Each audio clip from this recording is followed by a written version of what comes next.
Portugal, there's a YouTube show full of fun facts you need to know. Carl rings the bell and the members show to the GMP Morning Show. Olá Bom Dia ALEGRIA, Munson here with the Good Morning Portugal show, a live stream and podcast. The cat is locked out of the studio, so there is no danger that Jenny the tabby will plunge the show into darkness again, leaving my guest on the screen to run the show as James did yesterday. Well done, James. Good work on that. And I think Jenny liked your bird of the week suggestion as well. She's fascinated by the little feathered creatures. Yeah, cat-free Tuesday, absolutely spot on. I imagine she sat in a window making those funny noises that cats make while they look at birds outside leaping around on the roof. Good morning to you, Tito. Bom dia alegria Gampus from you, and Andeiro. Bom dia Malta from a simpleton living in Portugal. That's a great name for a YouTube channel, Andy. Here for a good time, not a long time. Oh, yes. That would sound great in Latin, wouldn't it? I wonder what that is. Off out for a cycle in a Mogoban. And is that like a good time in the show and not for a long time? Is that on planet Earth? I mean, I guess it's applicable to both scenarios, is it not? Without wanting to seem too morbid. Bom dia, Gampus, e feliz terça from a sunny Paris. My goodness.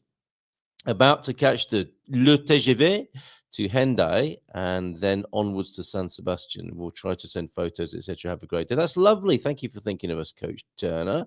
And Karen and Mike. Bon dia from sunny Miranda de Corvo this morning as well. Good to see you both. Now, of course, the dominant news here in Portugal is around the death of Pope Francis. So I'll be taking a little bit of a look at that this morning and the reaction from the government. It's been quite difficult to get a more general sense of how it's impacted the culture here, obviously predominantly Catholic culture. But let's take a look. We'll go over to the Portugal Club for this. We'll just put a few words together this morning. Let's have a look then at what has been said here in Portugal by the Prime Minister and the leader of the Socialist Party here in Portugal. Pope Francis died yesterday, and it was a stroke, apparently, that was the cause of death. Let's have a look at how the Prime Minister responded. The Pope, of course, notably visited Portugal on a couple of occasions. Once previously to celebrate the centenary of the apparition of Our Lady in Fatima, which happened in 1917, and he came for the centenary in 2017. And most recently for World Youth Day, which was quite the occasion, was it not, in the capital? I don't know if you can cast your mind back a couple of years to that in 2023. The best way to honor him, said Prime Minister Luis Montenegro on hearing about the Pope's death yesterday, will be to follow his teachings and example on a daily basis in our different activities. That's what Montenegro said. And PS leader Pedro Nuno Santos, of course, posted on social media of his deep consternation on learning of the death of Pope Francis this morning. That was yesterday. He was a courageous voice in defense of social justice, human dignity, and peace. His spiritual leadership transcended religious and political boundaries, becoming an ethical and moral reference point for millions around the world. He was a pope for the poor, the excluded, and the voiceless. He was a tireless defender of the environment, of solidarity between peoples, and of the need for a fairer economy. His legacy will forever be inscribed in the history of our time. On behalf of the Socialist Party and myself, said Pedro Santos, I express our deepest sympathy to the Catholic Church, the Portuguese Catholic community, and the Vatican. May his memory continue to inspire all those who believe in a more humane, just, and fraternal world, said Santos. It seems in Portugal, this is my additional commentary, having had a look around, trying to make or get a sense of how and what the impact is on Portuguese culture. Around 80.2% of the population identifies as Catholic here in Portugal, with a considerable number of people also participating in religious practices like baptism and marriage in the church. That's according to the 2021 census, While many consider themselves culturally Catholic, this is an interesting distinction, isn't it? Regular mass attendance and adherence to church teachings are less widespread, particularly among younger generations, suggests a quick AI overview this morning. And so, yeah, looking at Expresso, Portugal Resident, and Google this morning for that. What does Pope Francis' life, death, and legacy mean to you? Do let me know in the chat, if you will, this morning. Right. We'll have a further look at the newspapers. A slightly discombobulated show in terms of our regular guests this morning. We've got Marion Geray over in the Azores. Although she has sent us something of a postcard, you can do the same on 913-590-303. Oh, news just in from central Portugal. Bom Dia Campos. Whoop, whoop. The sun is out. Good for you, Phil. Thank you for your message this morning as well. You filled my cup this morning, Phil. We both got our IMA appointments yesterday. Very good, T-Duck. They're not until the end of August, but we're both on the same day. Yes, and fairly close together in time and location, I understand as well, which is great. Well done on that, you two. Bon dia from Salgueiro de Lomba, where a stranger born is burning in the sky. It seems familiar, but I don't know what it is. Relax, calm down, everybody. It's just the sun. You remember the sun, don't you? Wow. Okay. Yeah, I can see it peeking through the net curtains of the studio here as well. So let's have a little bit more of a look at the news as well. We will share some footage from Marion. I was hoping to have Sarah calling in. We're working our way towards a weekly currency update for you as part of the changes here on Good Morning Portugal that will really be felt starting next week, and I will make announcements about how things are going to roll in spring and summer. But some quite big changes actually are afoot, and it'll be my pleasure to tell you about those and hopefully engage you in the new way forward for Good Morning Portugal for the spring and summer, as we like to mix it up and try different things and see how we can best serve you here from Good Morning Portugal. Right. Also, Gemini saying hi. Good morning, everyone, with a lovely heart as well. How are you this morning? Tudo bem? Gemini, good to see you this morning. All right. More of that news coverage then in the Bom Dia Daily section. And yes, we should have a look at the weather, shouldn't we? We should see what the prognosis is. No sooner have I started talking about the sun that it seems to have withdrawn from the sky. And my on-air sign is really bleaching the screen. So why not pretend that is something of a surrogate sun on the screen? I haven't got the light balance right. The rest of the room is in darkness. I've got my ring light on and my neon light on, and I haven't got the rest of the lighting right here in this room. So forgive me on that. And we will have a look at the weather. Yeah, we'll take a look at the Good Morning Portugal weather after we've had a look at the other news headlines this morning as well, obviously dominated by the death of Pope Francis from a stroke that came into us yesterday. We also hearing about the digital euro. Talking of currency, the digital euro and Ursula von der Leyen wanting to expedite that for the autumn of this year. Oh, the sunshine's looking rather good. We'll come back to that. That's excellent. Yes, the forecast is looking rather good, at least on the Good Morning Portugal weather pages.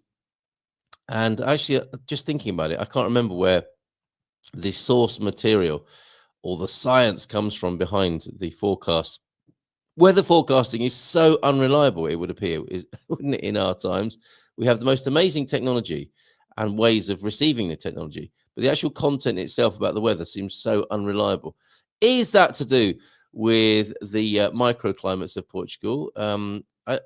What do you think is behind that, and why weather forecasting seems to be so unpredictable here in Portugal? Or if you disagree with me, if you have found a very reliable source of finding out what's going on with the weather, do share. Please share, if you will. Right. Let me see then. Let's go to the Portugal news. We've had a little bit of the flavour of things from the Portugal resident. Let's check out the Portugal news and see what they're talking about this morning. And if there's anything else that's come across your desk, as it were, in terms of the news, do let me know as well. You can send me a message, 913-590-303, or just pop a mention of it in the chat. Tax scam message warning. That's seasonal, isn't it? Of course. Bringing that onto the screen for you now. This is the virtual front news of the virtual front page of the Portugal News. Missed a few words out there. I'm also my piece for the Portugal Resident this week. Oh yeah, I don't want any pop-ups coming up there. Thank you very much. Yeah, my piece for the Portugal Resident is Munson versus AI, and I will be talking about. Well, I've mentioned it here before, haven't I? But I'm not that bothered about AI. I think it's going to free us up to do what we're really here for on planet Earth, and I talk about that in my article, which will be published on Thursday in the Portugal Resident this week. Right, Portugal News then. What's happening over here? Tax scam message warning. A hipster-looking Portuguese fellow is looking at his phone, wondering if the AT has sent him a real message or if it's some sort of fraudulent business going on there. Watch out then for fraudulent emails and SMSs. People still using those. Oh yeah, actually it's quite popular, isn't it? As well as WhatsApp, the SMS seems to be quite an important marketing medium here in Portugal still. So there's the tax scam message warning. Watch out for that. Portugal 6th for oldest workers. Might have to have a little look at that. Portugal Restaurant Week returns to California. Ooh, should we pop over to California and eat some Portuguese food? No, we can stay here and do that. And news in Heather Binder, who I don't think can join us on Thursday, but sent in some news, and we may speak to her another time this week. News of an authentic Mexican restaurant. I know, perhaps, yeah, it's a nice little connection there, isn't it? California, Mexico, and back to Leiria. There is news of a Portuguese, well, a restaurant in Portugal, obviously in Leiria, that is specializing in Mexican food that Heather, when we talk to her, will tell us all about. I think she helped the owners of the restaurant move to Portugal. Parties cutting campaign costs as Chega doubles their budget, probably with more of their narky posters around the place. Unemployment up 1.5% here in Portugal, it would appear. And new you say it, new photovoltaic plant public consultation ends. I wonder what is that worth opening up? Perhaps not at this moment. A new local support centre for migrant integration. I wonder where that one is. There's a few things we might take a look at this morning. Wharton, there's nothing about the Pope here on this front page, I notice. A Portuguese tech powerhouse poised to make waves globally, flying into the UK with ham or cheese. Beware of fines. I feel very tempted to look at that by way of a warning to anybody who was thinking of doing that today, flying into the UK with ham or cheese. I think that probably, a new species comes to the Dino Park. That looks like Lourinhã to me. And which airports in Portugal are busiest? I'm going to go with Faro on that. Okay.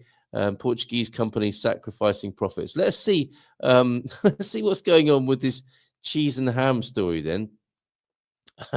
A mixta reception, it would appear, if you're flying into the UK. Brits flying home from Portugal will need to check their bags. You may thank me for this later. Before they fly, as the rules for what you can bring back have changed. Okay, you Brits flying back from Portugal. This is interesting this morning. It is to me anyway. This is the sort of thing perhaps that you would be used to experiencing flying into Australia and their border force, who don't even let you bring in an apple today, that sort of thing over there. Very, very careful about what's allowed into Australia over there, as I recall. The United Kingdom has reinforced a strict ban on travellers entering the country with meat and dairy products, according to the Executive Digest via Europa Press. That is. And the measure is aimed at preventing the spread of foot and mouth disease. Yes, I see what's happening here. The measure is aimed at preventing the spread of foot and mouth disease, which has seen a rise in cases across parts of Europe. The UK's Department for Environment, Food and Rural Affairs, DEFRA, confirmed the expanded restrictions just ahead of the Easter holiday, intensifying controls on personal imports. The rule now applies to all beef, pork, lamb and dairy products, regardless of whether they're commercially packaged or purchased from duty-free shops. The Portuguese duty-free shop, as I recall, is not especially geared towards beef, pork, lamb and dairy products. I mean, you could probably get some dried pork there, can't you? Some sort of ham product. But really, under these updated rules, travellers from any EU country are prohibited. I read this because I anticipate there might be more of this across Europe. Under these updated rules, travellers from any EU country are prohibited from bringing meat or dairy products into the UK for personal consumption. Bringing these items is now considered illegal, and failure to comply can lead to fines of up to £5,000. Wow. There are limited exceptions to the ban, which include infant formula or baby food, presumably beef, pork, chicken, and dairy flavour, medically prescribed dietary products, and non-risks foods such as chocolate, bread, cakes, biscuits, pasta, and sweets. Okay, so you're okay. If everybody was starting to worry about whether you can take in your pastel de natas from Lisbon Airport, I think you're going to be fine on that. This is intriguing to me as well. Portugal's sixth for oldest workers. No ageism here in the job market, it would appear. Portugal's sixth for oldest workers. The proportion of workers, actually a noticeable absence of Pope news on the Portugal news front page here. The proportion of workers aged, and it's a strong connection with the Ireland as well, isn't there? Interesting at the Portugal news. Sometimes you see, or I've seen a green version of it, making it very much the Irish angle on the news in Portugal. Anyway, Portugal's sixth for oldest workers. The proportion of workers aged between 55 and 64 increased in the EU from 13.1% in 2010. Just quite a hike to 19.8% in 2023. In Portugal, workers between 55 and 64 is 20%, just over 20.5%, at 20.5%. In 2023, Portugal was the sixth country in the European Union with the highest proportion of workers aged between 55 and 64 in employment, surpassed only by Germany, Italy, Bulgaria, Latvia, and Lithuania. It was also the fourth EU country where the weight increased. What? The weight increased the most between 2010 and 23, and it is also one of the countries where the legal retirement age is highest. So you've got the largest, oldest, and the longest you have to wait. Is that right? To retirement. According to Jornal de Negócios, which relies on data from a report on how to keep older workers in the workforce, what would you say would be the best way to keep older workers in the workforce? Somewhere to nap in the afternoon, possibly, by the EU's tribe, and seats that are easy to get out of. Office chairs that you don't have to groan when you get in and out of them, with armrests, obviously. By the EU's tripartite agency, Eurofound, most countries have moved towards increasing the retirement age. Well, of course they have, but extending working lives requires more than legal measures, indeed. Maybe give them more money. That's normally why people go to work, isn't it? The data allows us to conclude that the proportion of workers between 55 and 64 years old increased in the EU from 13.1% in 2010 to 19.8% in 23. In Portugal, yes, there you go, 20.5%, the sixth highest value among the 27 member states. The evolution will be related to the aging of the Portuguese population and the fact that the country has, according to data presented in the same report, the fifth highest legal retirement age, the highest effective retirement age for men at 66.6 years. If you've been paying into Portuguese Social Security, you'll have to wait till then to draw down your pension. What is that? Does anyone listening get that? Is it like 200 quid a month or something? And the third highest, don't spend it all at once, and the third highest effective age for women at 65.6 years, writes the publication. So there you go, oldest workers, and no comments yet. No spicy comments on the Portugal news there. How are you responding to that, I wonder, in the chat here? JMC, how much do you get? I'm not saying you get the pension, but you're likely to know how much Portuguese people get for their pension when the men retire at 66 and the women retire at 65 or thereabout.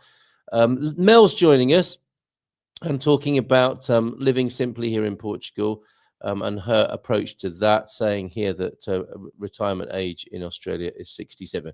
What is it in the UK now? Is it at 90?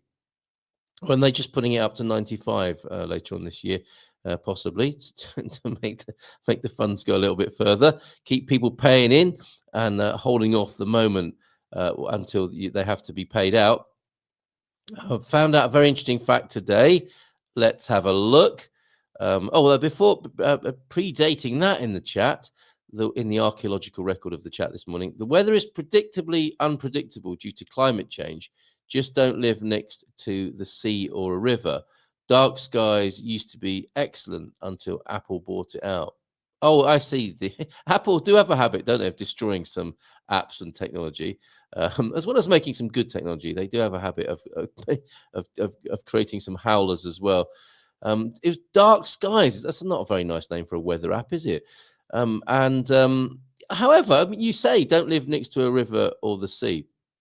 I'm always taken by the lack of differential in the tides here in San Martino de Porto. People have built around the harbour and the seafront for centuries, clearly, and it's incredible. That massive body of water called the Atlantic changes very little across the year, and according to the rising and falling tides. It's quite extraordinary. No sign of that here in San Martino yet, anyway, Pete. Found out a very interesting fact today. The only two countries in Europe that are having enough babies to sustain their population are Ireland and Portugal. Well, climate change, fact change as well. I thought it was quite the reverse in Portugal, but that's interesting to note suddenly that Portugal is having enough babies as a country to sustain itself. And I obviously have to check your comments, generally speaking, Pete. Yes, and I'll leave that one. Your second. It was going well. Carl, what about oranges? My friends love bringing back oranges from Portugal to the UK. I'm sure they do.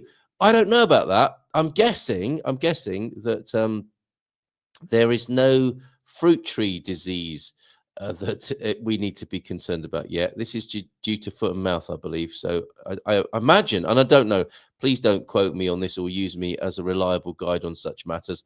And these things can change very quickly. Probably the best thing to do is take a look at the border control website of the United Kingdom, where you'll get all of that sort of information. But I've heard nothing. I mean, basically, I've heard nothing about people taking fruit in and out of the UK. JMC is here with an Olá Pessoal. Good morning to you. Bom dia. Boa terça to you, JMC. And yeah, the retirement pension here in Portugal. Thanks, Mel, for this. We'll talk to you in a little while. Is about 230 euros per month. I get my Portuguese pension. It's 227. There you go. From somebody who gets it, who put into the system for 15 years. Well done. I live renting an apartment only, not retirement. $400 a month. That's very forthcoming of you. Thank you, JMC, on that. Portugal babies, often born of immigrant families, particularly Brazil, I believe, boosting up the Portuguese population. And we were stopped by a flooded road by a river yesterday and cycling to Aguada today. And as the name suggests, there'll be plenty of... Oh, Aguada. Very good. There will be plenty of the wet stuff around there. Yeah, Aguada is prone to a bit of flooding over there, isn't it? More than usual, would you say, Andairo? Bon dia from Ocean Dweller Aviva as well. Good to see you here this morning. Ireland and Portugal both have tiny populations, so it does make sense. Thank you, Pete, for that. And Bon dia Gumpers, feliz terça a todos, como tem passado, from James, who was, of course, with me yesterday. A bit of a picture postcard from Marion, who can't be with us in person this morning, but reports in from the Azores. And before I go there, I think I'm going to have a look at this, something that caught my eye, something that I'm a little bit suspicious and wary of, I'll be honest with you, from a personal point of view. And this is Van der Leyen, keen to get the digital euro in place. However, some have responded with a petition pushing back. 1,000 sign a petition against a digital euro, apparently. Let's find out more about that now. Actually, before we do, let's see what else is going on the front page of the Portugal Resident, the esteemed publication that I am delighted to contribute to every week. Let's see what else they're saying. 4 Portuguese cardinals will help choose the next pope. So Portugal representing in the papal decision. 1,000 signed petition against digital euro. We'll take a look at that in just a moment. Portuguese start receiving emails from Meta about using their data for AI. I think we can just safely assume, can't we, that anything on our phones or devices that is that has the thumbprint of Meta on it will just be used. We are the We're not the customer. We are we are their business plan. We are their business, basically, or our data is. So if you don't want Meta using your stuff, and I know some of you don't in this community, then you might want to just log out forever from Facebook, WhatsApp, and Instagram for that. Yeah, I did get a little message on WhatsApp. I can't remember what it said, but I just assume that they will be using everything. A little bit like that unnerving moment in the Renault 5 on Sunday, where I made a joke to Colin about polar bears and got pulled up by the Renault paperclip on the dashboard. It kind of told me off, which was a little scary. If you're in the Algarve, you may be concerned to know that Algarve nurses may call 3 days of strike action in May. Not official then by the sound of it, but threatening their sardine fishing season starts today. Woohoo! That's good to know. And tributes and lamentations pour in following the death yesterday of Pope Francis. We've covered that earlier on this morning. Government's water strategy denounced as ecological social disaster. Some clearly not pleased with that. Let's have a look at this digital euro thing then and what it might mean. And I can guess what some of you might be saying. I'm going to guess that Hugh is not a fan of this. Am I right, Hugh? Defo Agada often floods there. There you go. Thank you for that. Be with you soon, Mel. Mel's in her studio already getting ready to join us. She's in the outside broadcast unit, as we'll discover in just a moment. Might bring on a little bit early and chat with you as well, Mel, if that's all right. Thousands signed petition against the digital euro, fearing it could undermine fundamental rights. God, if it's not Meta, it's the EU. ECB President I beg your pardon. I've interchanged Ursula and Christine. Now, you can forgive me for that, can't you? Because they are both women of a certain... The cut of their jib is quite similar, is what I'll say on that, as I apologise for mixing them up. ECB President Christine Lagarde pushing for digital euro to become reality by October. The European Central Bank, the ECB, believes that the adoption of the digital euro will lead to the withdrawal of 5 out of every 10 physical euros in circulation. Are you shuddering at that thought? According to a report released over the weekend. Look, don't worry. I am sure the ECB, the EU, the World Bank have all got our best interests at heart, wanting to replace paper money with a digital currency. Don't you think? Lusa News Agency reports that the institution led by Christine Lagarde defends the project as a matter of strategic sovereignty. I imagine it's for our own safety. Let's see if we get to that during this article as well. But the ECB, it'll be security, anti-laundering and anti-terrorism, won't it? Why this is such a good idea. But the ECB president herself admits that it cannot move forwards without the support of what she calls stakeholders. Not vampire killers, I'm thinking, which is not an entirely inappropriate link to make there, I think, in this instance. But the stakeholders she's thinking of are not exorcisers or vampire hunters. They are the European Parliament, the European Council, and the European Commission, who need to complete the legislative process. I think she's just giving them a little bit of a nod there, isn't she? Come on, you lot. The actual quantity of digital euros, or CBDCs as they are known in English, in circulation in the Eurozone will be determined by household demand. How's this going to work? Just as household demand determines the quantity of banknotes in circulation, writes Lusa. Kind of. I mean, you can't exactly go into a bank and say, when you make a withdrawal, is that determining the circulation? I don't know. Based on this premise, the ECB estimates that for every 10 digital euros issued, 5 physical euros will be withdrawn from circulation, and bank deposits will lose 3. So do you get a choice in this? The ECB has considered 3 possible scenarios, depending on whether demand is low. And what are those 3 possible scenarios? Tyranny, dictatorship, and voluntary adoption. Forgive my cynicism. Depending on whether demand is low, medium, or high. Okay. In the first case, the drop in banknotes would be 15 billion. It's okay. It's only 15 billion. In the second, 125,000, and the third, 256,000. That's quite a difference, is it not? Unless I've misread or misunderstood that. The ECB's calculation also includes coins, which are quantitatively much less relevant than banknotes, says Lusa. Is that like saying a euro isn't as much money as a euro coin isn't as much as a 10 euro note? I think we could have figured that out ourselves. Anyway, this information has been taken by advocacy group Citizen Go to suggest there is a lot going on behind the scenes that everyday people could be unaware of. What? No, say it isn't so. The site warns that this centralized currency could soon replace physical money, and this carries a number of issues. This is not the message coming from the ECB, who are saying, don't worry, everything's fine. Look over there, which describes the digital currency as an electronic equivalent to cash, which would complement banknotes and coins, giving people an additional choice about how to pay. More choice. According to a Euronews report earlier this year, the ECB president believes the digital euro will actually reinforce Europe's financial autonomy. Nonetheless, Citizen Go has drawn up a petition entitled "Don't Touch Our Money." Oh, that's familiar. Stop the plan for digital euro of the EU, which is rapidly gathering support. I imagine Portuguese people are quite cynical about this. Much of the warnings in the text could be over-exaggerations. Indeed, Citizen Go is described online as an ultra-conservative advocacy group. That's a good way to marginalize them. Yes, your far-right money think tank, no doubt. The good news, however, as conceded by Christine Lagarde, is that the launch of the digital euro is dependent on the approval by elected members. It's democratic. It's going to be dependent on the approval by elected members of the European Parliament, so nothing to worry about.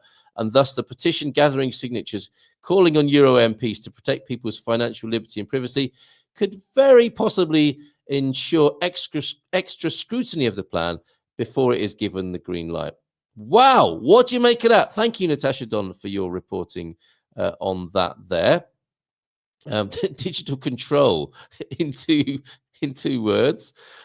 James, you're improved, I see. Meus complimentos. I'm sure that's about your skills there, your linguistic skills. Hugh, predictably, no way. We are ready, he says. And who elects members of the EU Parliament? I believe that's the one election you're not going to get this year. Of EU representatives. All the other three elections are taking place, but not of the EU representatives. I think I'm right in saying for this year. Talk to you in person about that soon, Mel. Before we go there, let's have a look at.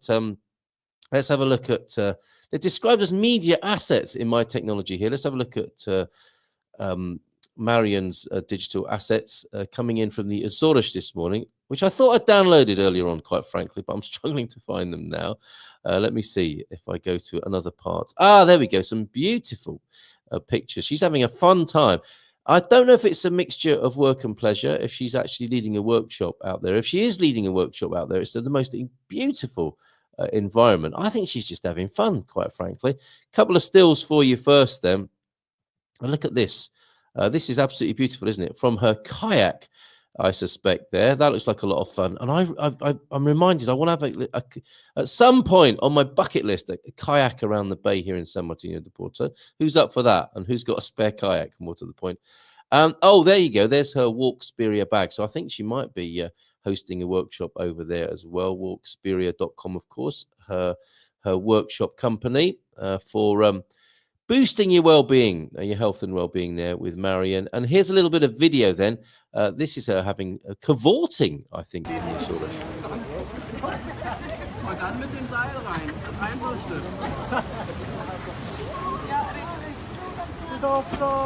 Ja, aber du kommst runter. Du kannst richtig. Men ikke kun filme manøvren op. Oh mein Gott. Okay. Ja, det er waste coming. Nej, det kommer i den hej. Ever the rebel there, coming in and out of the designated lines in quite an un-German way, I have to say there, Marion. And the message you sent to us there, it sounds like a German excursion. I could hear a lot of German voices there, I think, and accents. San Miguel Island is where she is, the ocean pool, where 90-degree thermal water meets the ocean water. Maybe that rope was where it actually meets, and that's where she was. Don't worry, if you're in the Azores, and the water gets eerily warm around you, that's not a gift from a fellow bather. That's the thermal water you can feel against your legs. Thank you very much, Marion, for thinking of us. Any other video or images, send them through on 913-590-303. The Azores, or wherever else you are enjoying Portugal, send pictures to us. EU commissioners apparently are nominated by national governments and approved by the European Parliament. So highly democratic then. Bon dia, morning greetings from the Minho up there. Is it moist in your Minho this morning, Antonio? Wishing you all a happy Tuesday. Make it a great one. Excellent advice. Thank you very much. Give us a thumbs up, Mel, if you're ready to join me already from the outside broadcast unit. Let's give her a nice big round of applause then. And bring her onto the screen. Morning, Mel. Good morning. Can you hear me okay? Loud and clear. Very good. Very good. Good. Yes. Are you nearby your Jerusalem, as it were, there? Your green and pleasant land?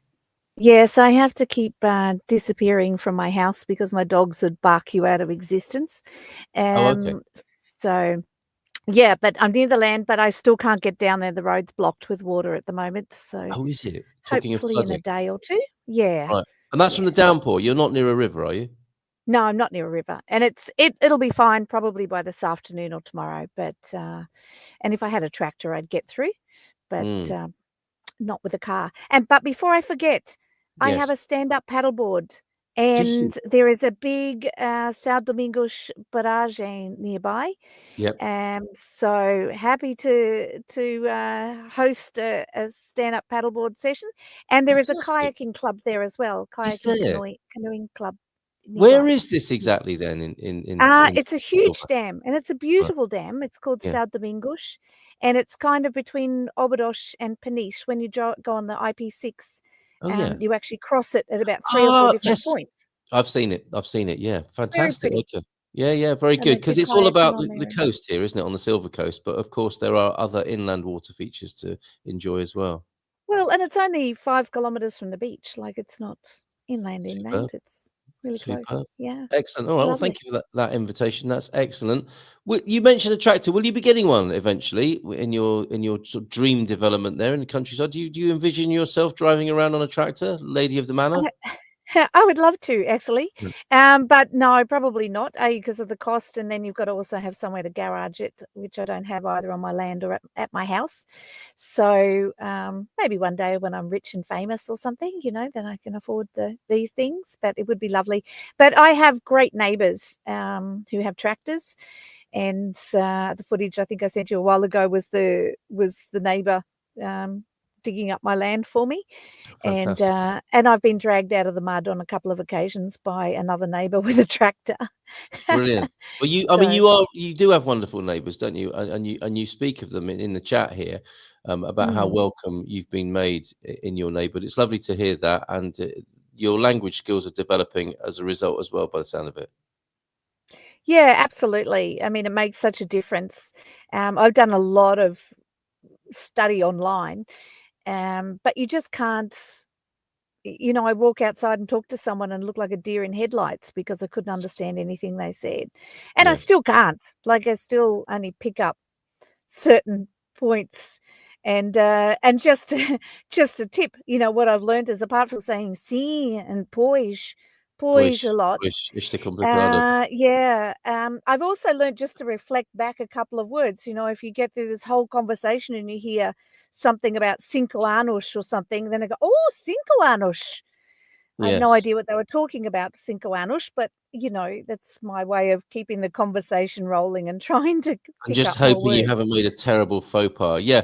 I mean, maybe we could come up with some other strategies together this morning. I think probably shouting out things like força or liberdade and putting your fist in the air and walking away in a very sort of authoritative way could be quite useful as well. Maybe. I don't know. Oh, well, I do at the moment, it's like, "Sol." Oh, yeah. Okay. Yeah. And then run off. Like, "Oh my God, Sol, gotta go. come os dois. Vamos embora. Vamos embora. Excellent. Praia. So, yeah, they get kind of excited. I think they think I'm very, because Portuguese aren't as expressive as Italians or Spanish, and my hands are probably more aligned with Italian. Yeah. So I think they think I'm a little bit over the top sometimes, but they have a good laugh anyway. And So. appreciate you by the sound of it anyway, regardless. Excellent. And that's the warm welcome and hospitality we often speak of here. Oh, Yeah. and a huge shouts out, I think probably Shaga, or maybe Shaga, I don't know, but Shaga as well, which probably draws a mixed reception from Portuguese people. You're here, of course, this morning, Mel. This is in a regular feature to speak of. I mean, we know you as Simply Live, Mel, in the chat. And I really want to talk to you more. We began our conversation last time, of course, and I think you've been on the screen a couple of times with us. But the development of this project and the whole idea, the ethos and the practicalities of coming to Portugal to live more simply, because that is what you're endeavouring to do, right? Yeah, when I left Australia, it was to live more simply. I wasn't aiming for Portugal. I was just aiming to get, I run businesses in Australia and I had investment properties and I was raising a child on my own and it was just frantic. It was just a frantic, crazy life. And I think like many of us, I found that as hard as I worked, and it was ridiculous hours, I just gave more money to the tax man or they would change laws and I'd be disadvantaged. And I go, I'm just running around chasing my tail. I'm not getting forward. Yes. Yes. Um, Sounds and so I familiar. just walked away from all of it. Now, I have say that I don't have a formal project that I'm working on here. I'm kind of still faffing around trying to figure out what to do, what I'm going to do when I grow up. But nonetheless, the purpose for me was very much about really simplifying and getting back to basics, which was interacting with humans. And the best time I actually had of that was 3 years of traveling just with a suitcase. And I literally had nothing. I'd sold everything. I didn't have money either. So I was doing volunteer work, house and pet sitting, that sort of stuff. And it was amazing. And living like it wasn't irregular. I was laughing with some friends about it the other day with my son in tow. It wasn't irregular for me to say, I don't know where I'm sleeping tonight. Like I have to figure this out. Something's fallen through, and in the moment I'd have to adjust where I was going to be or figure worst case scenario. I can hop on a Flixbus and catch a night bus back to Hungary and then Wow. sleep on the bus there and this Yes. sort of stuff. But what it really showed me, and I think this is coming back to your point of coming back into what we can do here, what it really showed me is that people are good. Yes. Overall, people are good. And that doesn't mean there's not some concerning people that we shouldn't be wary, that we shouldn't be alert. But overall, overwhelmingly, people are good. And if we look at media, we're told to be worried about people all of the time. And I have said to many people, if they say, oh, what about those dangerous people? You walk down the street to the coffee shop today and you passed 100 people or more and none of them attacked you. Like none of them did anything bad to you. And you can go days, weeks, months, years with nothing bad happening to you. And of course, it's normal for us to remember the one thing that does happen to us, but we completely wipe out the thousands of people that we interacted with that didn't do anything negative at all. Yes. And I also found that as I was in situations, and when you're traveling alone, even if it's just because you're lost or you're somewhere where you go, oh, I don't know that this is a great place to be, or these guys do look a little bit worrisome for me. I was sitting on a bus terminal in Milano, and it's very isolated, and it was about 10 or 11 at night, and I had to sit out there for an hour waiting for a bus. There's no staff on, and you could see all of these guys. They were obviously drug addicts, pickpockets, everything hovering around, and I'm just like, I was the only female there, and I thought, this is not good, and I can't go anywhere. I can't get back. There's nowhere to be. Right. And I was sitting at this long bench, and this Italian man walked up and he said to me in Italian, can I sit here right at the end of the long bench? He didn't sit next to me. He sat right at the other end. He said, may I sit here? I said, yes. He said, I just want to keep you safe. Wow. How beautiful. Yes. Fantastic. And this happened to me everywhere, Carl. And I Yeah. can see James's comment, looking for dangers and threats. It is wired into our DNA, and it's also wired into us remembering those negative events to keep us safe for the future. Yep. So we have to do that. That's not a bad thing to do. But we can also just remember and we have to actively remember to counter that. Yes. We automatically remember the negative. And it is better to train our reticular activating system, which I think the terminology, Yes. to go looking for the positive, because otherwise what James is saying, which is quite correct, this conscious rewiring, at the moment we're being consciously rewired to the negative, even more than is necessary, far more than is necessary. Yeah, I think so. And we have to consciously counter that, because I think they said one negative comment, it takes 11 positive ones. If someone Yes. insults you or does say something nasty to you, even lightly, it takes 11 positive things to even moderately counteract the effects of that, Yeah. because of that DNA. So for me, it's about getting back to the basics of getting to know the neighbours, and being able to swap. And you were talking about the digital currencies. Yes. I talk to a lot of people, and potentially even yourself, Carl, about what can I do to barter? What Yes. can I do to exchange, apart from you trying to use cash as much as possible, so I'm free to buy and sell whatever I want without having to tell a bank what I'm doing. That, also bartering. Also, I when I had my fitness center, I used to train my dentist, and I would do his personal training all year, and he would look after mine and my son's teeth. Yeah. And we just swapped. I just kept a Yes. tally of how much training I'd done, and then he I think a just lot of charged that me goes on in for, Portugal. I think that is a very Portuguese way of doing things as well. even with houses. I was talking to someone the other day, a Portuguese woman, who didn't know there's such a thing as permutas here, that you can What's that? swap housing and cars, and it's an exchange contract, basically. Really? Yeah.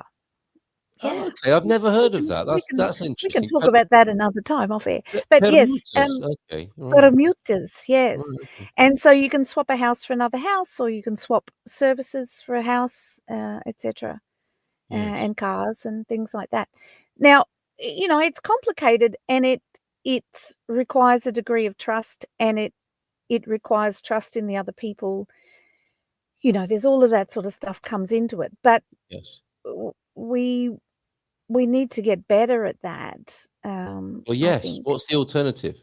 I think there's a very interesting history of money, isn't there, in terms of how money has enabled people to avoid certain things, which is convenient and clean in some ways, but there may have been a cost as well. We've always got to be looking at the value and the cost, haven't we, at the same time? Otherwise, we end up in a very cynical situation, which some argue we already have, if all we ever look at is cost and not the value of things.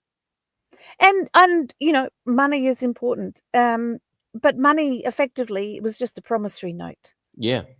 I gave you some oranges, and in return for that, because say for example, I'm a nutritionist and personal trainer. Say I need your services, but you don't need a nutritionist and personal trainer.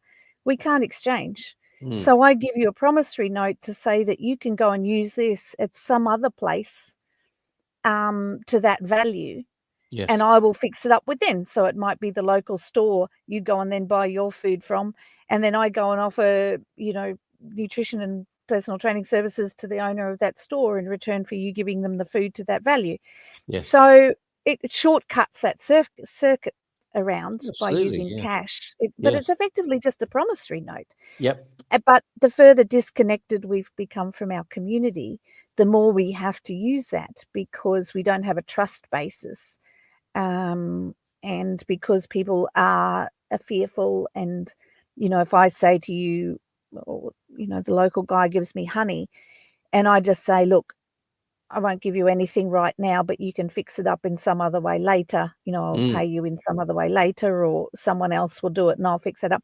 We don't have the circular economy working anymore to be able to trust one another that someone's going to give on that. But I do see in these little towns, there's little snippets on it. Like Yes. I mentioned yesterday, someone just paid for my coffee. I was just chatting with this woman, and it turned out it was her brother. I'd never met him before. And Very because I was nice. chatting with he just paid for my coffee. So we have this kind of mini trust network that, some stage I'll probably pay for someone else's coffee, and it works out, you know. Absolutely. We got James here saying Ralph Nader had a whole system based on barter exchange of goods and services. And I think all the hippies here will have probably at some point been a local let's scheme. I remember doing that in Sheffield where I lived, the Sheffield Stone as an alternative currency. Money is trusting and confidence that it has and will retain value. And it's all work in progress, isn't it? And it's very interesting that often something like the digital currencies are often marketed and introduced into our consciousness from a very sort of fear-based perspective. It's all about, all our access to our funds, it would appear, for our own safety has made it more difficult to get access to our funds, interestingly. It's a bit like airport security, isn't it? The amount of rigmarole everyone has gone through and is subjected to because of an idea seems to outweigh the original point of what was being suggested in many ways. But anyway, that's a conversation that should be explored and should be unfolding and evolving. I think too that one quick thing that James just said that I respectfully disagree with. Money doesn't retain its value; it's deflationary. Yes. It's Not massively Bitcoin though, right? deflationary. Not Bitcoin. If there's only, we could get into that. Any mode of exchange doesn't devalue. Yeah. As long as we don't peg it back to the dollar, because an orange is always worth what someone will pay for an orange, and we'll swap that food and it's always worth what it is. It always has an inherent value of whatever it is. Whereas money, if we're using, whether it be a cryptocurrency or some other form of exchange, those things, may hold their value in terms of what you can do with it. They may or they may not compare to, if you're comparing it to the dollar, because that depends on the supply and demand of the asset as it is. But in terms of what you can do with it, it may not devalue, whereas money devalues for a whole host of reasons that let's not go into that now, but money devalues. Yes. And yeah, I think the big thing that I've had happen to me twice, and I don't do anything nefarious. I've had my bank accounts frozen on me twice now. Yeah. In this country or just elsewhere? I had Wise when I was in this country, and the reason that they moved it, I was moving my money from Australia to here. So I was taking it from my bank account in Australia into a Wise bank account, exchanging the currency and moving it to my bank account in Portugal. I'd notified them I'd changed residency. I'd uploaded all my documents. I'd been doing it for 2 years. It wasn't a new thing. But for whatever reason, at some point, I got flagged for moving money. For your own protection. And they asked me to prove where I got my money from. Yep. And what I was doing with it. I said, Yep. I'm living. What? Yes. I'm just regularly moving my money to Portugal. I now live here. Yes. It's not going to another bank account. It's coming to me. Yeah. But they also required me to prove. And I said, I'm not 20. I had a life. How many people do you think, when asked that question, Mel, have said, it's a fair cop, I'm a drug dealer and a terrorist, and you've just rumbled me. Keep the money. Exactly. Like Yes. and I've here now in Australia, I believe it's the same in the UK. I had it personally in Australia 2018. Go into a bank, want more than $1,000 out in cash, and it was because I was there for a short time and just wanted to, we need to know what you're doing with it. I said, I'm using it for pornography. Can I have my money, please? Did you? But yes. And she just laughed at me. And I said, what was their reaction? Okay, it's not illegal, so okay. Oh, really? But what would they have done if you and they said laughed. to you? Yeah. But the thing is that, do you think if someone's laundering money or drug dealing, they're going to say, I'm using it to launder money with? I don't think so. I don't. That's my point. So many of these things for our presumed safety and security are working against us and not actually for our safety and security. And James, this is what I thought he was saying. Actually, I don't think he was. I think he was talking about he was hoping, or it's hoped, there's a trust that money retains its value, which I think you quite rightly added. It doesn't tend to retain its value for a number of reasons.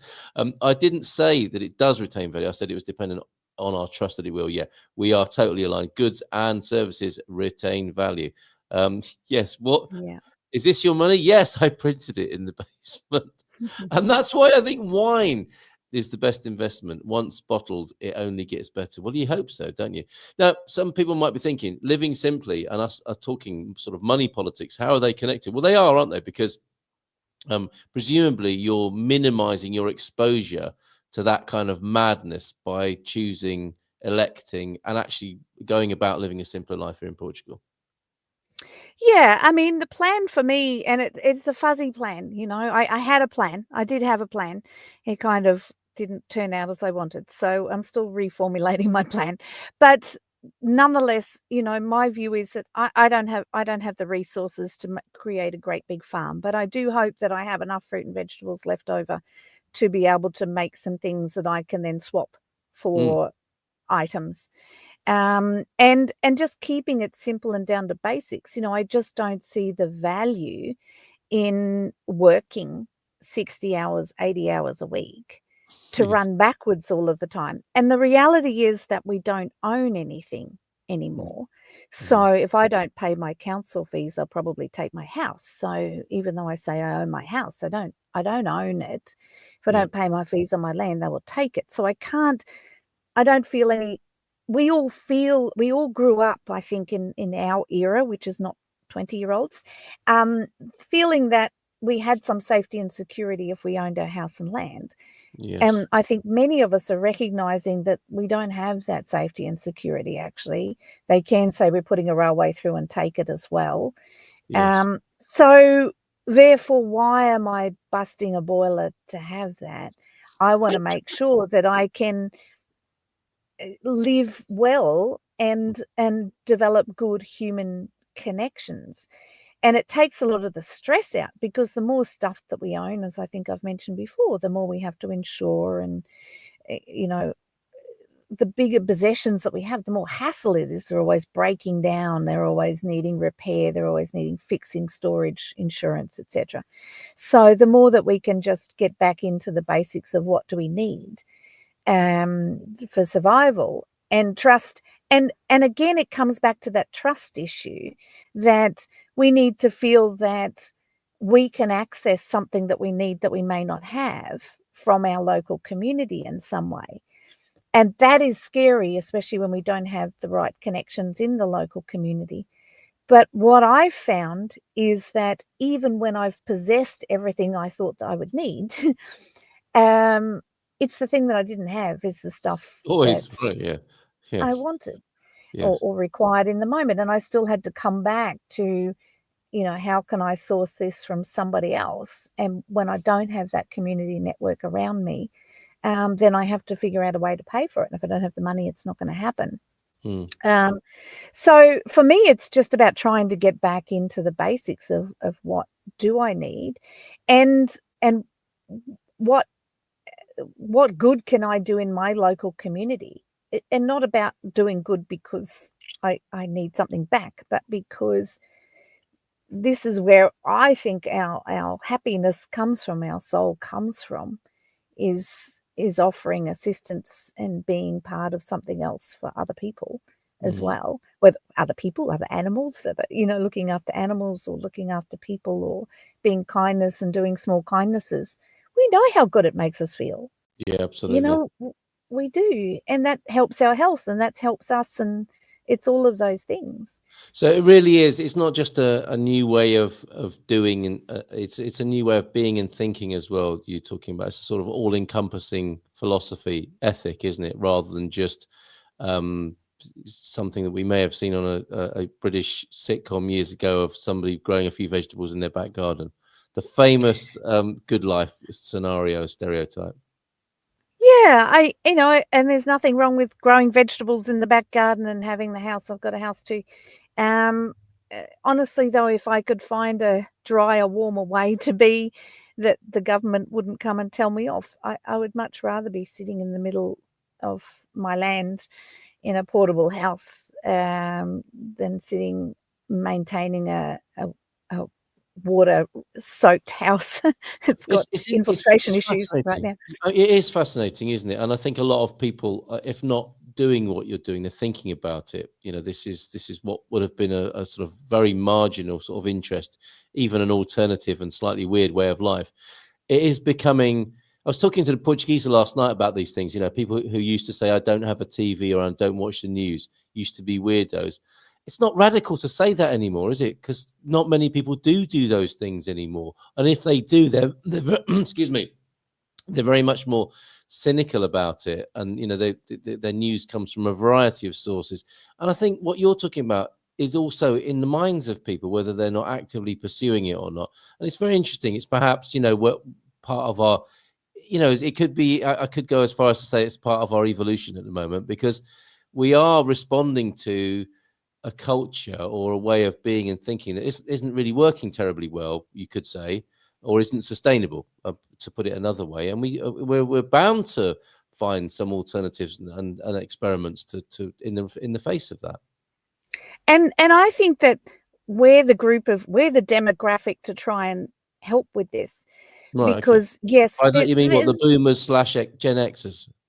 Yeah, because I was raised on a little farm. Mm. And I know how to make some stuff. I wish I'd learned a whole heap more from my mum before she passed, because she, you know, 6 kids, did everything. But our kids don't. Most of our kids don't even know how to cook. So, you know, there is a big movement. I think that our kids are saying we don't have a hope in heck of ever owning a house because the economy is so impossible for young people. Yeah. They don't have the hope of that. And so they're coming, I don't think they're there yet, but I think they're coming around to what's the purpose of doing all of this. They're not working, in some aspects, they're not working as hard as we used to just to get that head, to have this dream of the white picket fence and all of that sort of stuff. Yes. So they're going, well, what else is there? I'm going to live in the moment for right now. But then if they don't have anything, to bring to the table, they don't know how to do some of the skills that they need to survive. And, you know, they're constantly running on a rat wheel, even more than we were. But I think there's a lot of older people going, you know what, this was a bit crazy, actually. Why did I certainly have said that to my son. I can't believe I did all of that. Yeah. You had to do it to see that, presumably. Sorry? You had to do it to see it. That's what people often do, isn't it, as human beings? We kind of need the experience upon which to reflect upon that experience to realize it probably wasn't the best thing to do sometimes. Yeah, but we're not passing on skills. And one of the things I want to look at is the wisdom of people over 50 and bringing that to the table, because very good. we're going to lose it. We're going to lose it on everyday things as well as big stuff. So okay, well, that's a topic for the future, isn't it? And among many. So thank you for being here again today. And this idea, the umbrella term of living simply here in Portugal. Thanks for your comments, Barack, James as well, chatting here. If you have no income and nothing to report as income, how can either the US or Portugal ask you to pay taxes? Well, they'll ask you to file, won't they? You have to file, don't you, as a US citizen, and they'll You're decide. still paying EVA. Yeah, you're still paying EVA, and There's no escape. You're still paying car tax and everything else tax. Indeed, there are many ways. Sorry, Carl, I have not been on a while. It looks like the jungle. You really haven't been on for a long time. I've had this backdrop, I think, for several months now. The jungle didn't die. It's used in other aspects of our broadcasting from Munson. But this is my own little Portugal shrine you're seeing behind me, Barrett. Good to see you this morning. Unfortunately, that's just income tax. As the old saying goes, the only things that are certain are death and taxes. But on top of that, I think we should remember, I think that's what this comment is trying to say here, and probably doesn't mean to mention prostate. Complain about the prostate or participate. I'm guessing what you're saying, trying to say there, JMC, is like you can complain or you can participate and get involved and change things practically in a hands-on kind of way, which I think was my last column in the Portugal Resident. And what other federal taxes are there? I pay property taxes, fine, no biggie. There are no other big taxes. Don't worry, they're working on it, Merrick. EVA, yeah, 23%. 23%. That's quite a lot of tax you're paying every time you go out and buy something. However, sometimes it's only 6% on certain things. Would that be called retrospect? Oh, yes. What? Learning from your experience. Death, taxes, and IMA not answering the phone. We're adding a new one. We're adding a new one this morning. The certainties in life. I'm not answering the phone. Cheers, James. thanks, Mel, for being here this morning. Looking forward to more of these conversations, and you're looking to create resources for people, I think, ultimately as well, so people will be able to continue this conversation in other contexts as well. So thank you very much for being here this morning. Thank you. Bye, And the everybody. Squire of the Shire is saying so as well. Thanks, everybody, for being here on this morning, where we had a little bit of a retrospective about the Pope and the atmosphere, trying to get a sense of the atmosphere here in Catholic Portugal about the death of Pope Francis and what that means to the culture here, as well as a few other news stories. And, of course, Mel endeavouring to live simply here in Portugal, and we'll hear more from her in subsequent months. Thank you. We shall see you tomorrow. Take care, and bye for now. In Portugal, there's a YouTube show full of fun facts you need to know. Carol rings the